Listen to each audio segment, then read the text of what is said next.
Welcome back guys to yet another video.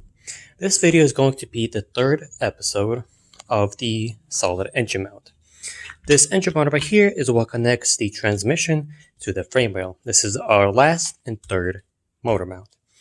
Now it's composed of this little piece right here, which I'm not going to touch. I'm just going to cut this piece right here, just slim it down, clean up all the what is it called, the casting marks, clean this port right here, and pretty much paint it. There's also this bushing right here. This bushing right here. This is what connects or what limits all the vibration. And this is the piece that connects everything together. So this piece connects to the actual frame rail. The bushing connects right here. And that also connects, and this bushing connects into this piece right here. That's pretty much the basics. Now, this one is going to be pretty simple. The only thing that's not going to be simple is installing it. Since it is situated right beneath my inverter, I'm going to either have to lift it pretty high up or completely drain it, remove it, and then refill it back up. But we'll see once I finish making this. Now, as you can see, this piece is not that beautiful. But I could cut all of these clips off. I don't have AC, so I don't need to use them. I can cut this piece right here, just around it. I'm not using this clip as well, so that's it. Everything else, like these two bolt holes right here, I'm going to keep, and I'm just going to pretty up. This piece is pretty straightforward. Now, how are we going to remove this bushing? I did wanted to make this into a polyurethane, but when I actually got it, and see, it's not that easy, as you can see here.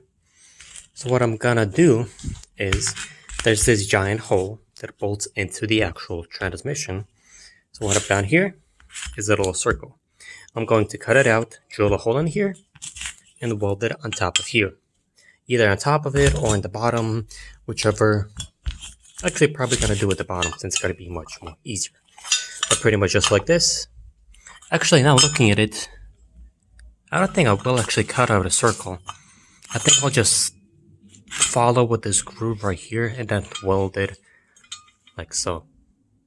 That's probably gonna be a better idea. So that's pretty much it for this. Now I'm just gonna go ahead and but the weird thing about this is it's not like the actual, well actually, yeah, because I was always weirded out how this bushing right here only bolts up to one bolt just to hold up transmission, but it's the same case in my passenger side. It just bolts up to one bolt. It's pretty strange, but I mean it holds up, so we're gonna go with it.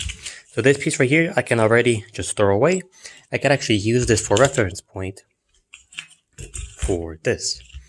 Now if we actually put this back in here, this actually does stick out maybe about, this is not how far it sticks out, but it sticks out approximately this part right here. So I could as well cut this piece here, weld it on top of it, and be good to go. But I will get to cutting this piece, cutting that piece, and restoring everything.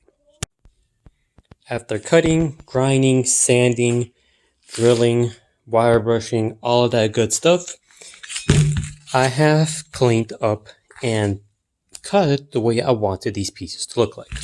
Here's this piece that connects to the actual transmission. I cut away this piece here, I rounded everything off, I got rid of all the casting marks as you can see.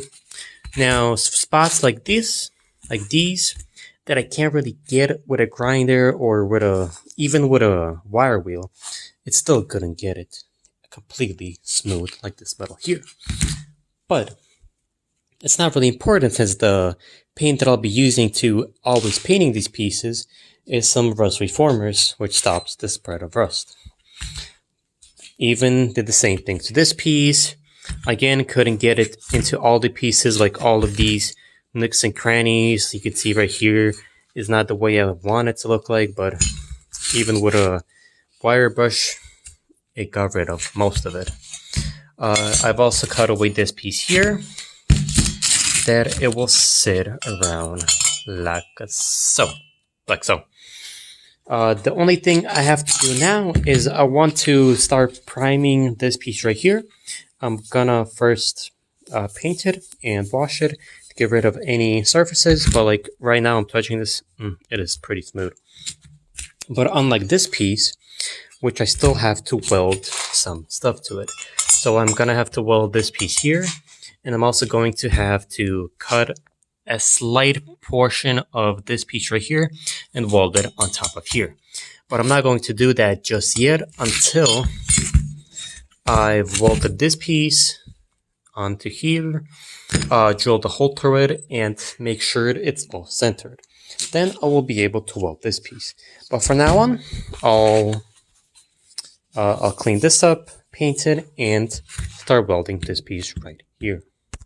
Now, as you can see, I've welded this little piece already. It's only just tacked in on the top. I still have to weld it fully on the bottom. The next thing I've also done is cut away this little spacer that I need to sit at the bottom of this piece right here. Just like so. Just to replicate whatever the OEM bushing was. But before I do get to welding this piece right here, I need to drill this pivot point so I know exactly where this spacer needs to be. Like I already know that it needs to be sitting right here. Just like that. So we can bolt up to this piece right here. But overall, let's get to it. Alright, so I've fully welded this beam right here. As you can see. It is quite difficult to clean this up since of this dip right here, but never mind, with my drill I could just drill it out and make it look pretty nice. I've also added this spacer right here. Now I didn't fully weld this piece yet, I just tacked it in with 2 tacks right here, since this hole right here needs to be, right here. This hole right here needs to go a bit down and then to the right, just slightly. But I'm hoping I could fix that just with a bigger drill bit. Since if we look at here, this is the size of the drill bit that I need for the bolt to go through. But if I just use a bigger drill bit, it will fix itself out. But even still, if it doesn't, I can always just re-tack this. But either way, I'm pretty happy with this. The only thing that I have to do is just tack all of this up, or even fully weld all of this up. And I should be good to go. Now also, an interesting point is if we look closely, the metal is about the same thickness, but while I was welding, I was actually melting through this original metal right here. So what my assumption is this metal that I'm using here, it is much stronger than this one right here. Either it's to age, to rust, to corrosion, whatever the case is, I just know that this piece that I've welded here is going to be plenty strong. But either way, I need to charge my drill battery and then I'll finish this up. Alright, so after drilling, cutting, and also welding, I've pretty much finished this piece right here. So what I've done is I've moved this hole right here a bit to the center of it. I've also cleaned up the welds, all the spatter that was, well, as best as I could. I've also completely welded the side on the back side. So as you can see, it's fully welded, and I as well welded this little extension piece. I've also did wire wheel it to remove all the splatter. Obviously, this is much nicer looking than the back side. And I've also wire wheeled whatever I could. I've got into all these nooks and crannies, into right here to remove all the rust, the paint, and stuff like that. And pretty much this piece is done. I am pretty happy with it. It looks really nice. It looks, I'm really happy with the welds. They're always getting better and better from the day I got it. I remember my welds looking really bad, but now these are looking quite nicely. Yeah, there's still some improvements. I can definitely improve my technique, but they're still nice. Either way, now I'm going to degrease it, wash it, stuff like that, so I can pre-paint it for painted. As you can see that one right there, I've already painted with some rust reformer, and then once that dries, I will paint it black, as well as this piece right here. Alright, so I've already completely disassembled everything, moved the inverter out of the way, And man, although this was pretty simple to make, this is a pain to take out. But thankfully I already got everything out. Had to drop the whole engine down, then move the transmission that way just to get to one stupid bolt. The bolt that I'm talking about is this one back here. This one. Right there. Oof. Man, I'm glad I took that out. But oh well, let's go to the finished product and install it. Now here's a little comparison between the old one and the new one. Now as you can see, I already removed the bushing since it was one of the easiest parts to actually remove. It also comes with this little damper and as well this piece right here. Now as you can see, these are pretty different pieces. I will be using a bolt instead of a stud just for easier access, and here is the old one. Here's the old one, here's the new one. It is definitely much more smaller, much more designed better, and just overall looks pretty damn good. I don't know what that happened there, but okay, now I can throw all of this away and let's install the new pieces. And here we are installing the new piece. Now I did actually add 3 washers to these bolts right here, just as a safety precaution. I'm just gonna tighten them to the torque spec, and then I can install the actual piece that bolts onto the chassis. And here is the finished product.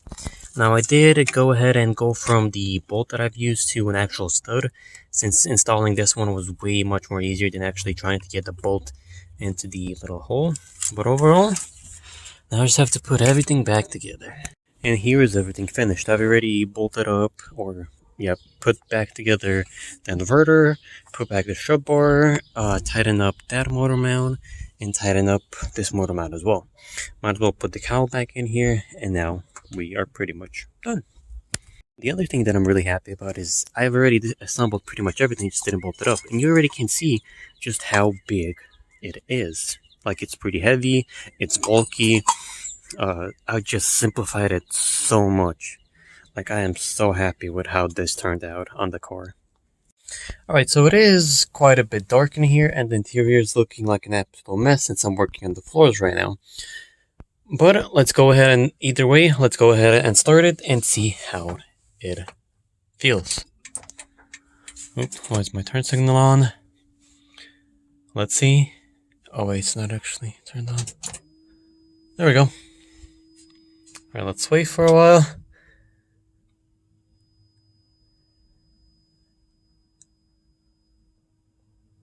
Always takes long. Oh man. Oh man.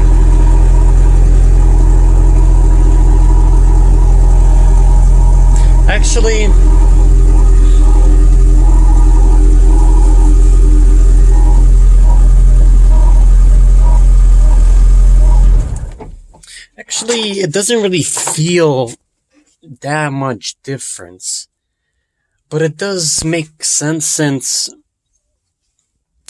it's not really the engine, it's more of the transmission.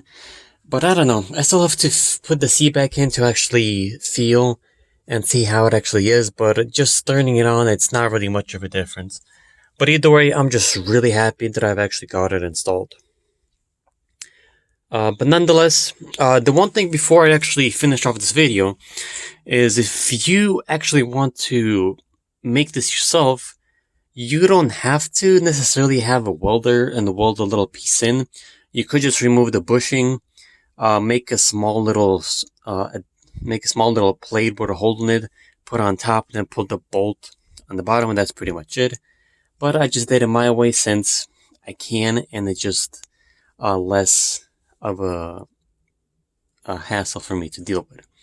But either then, I am really happy with the results. I'm really happy that I finally finished all the motor mounts. And also, it's a really huge step for me, since that mount right there is the last bushing that I needed to replace. Pretty much this car, I replaced everything. No more rubber, everything is either solid or polyurethane. And this is a really big step ahead of me. Either way, thank you guys so much for watching. Please leave a like, comment, subscribe, and I'll see you next one.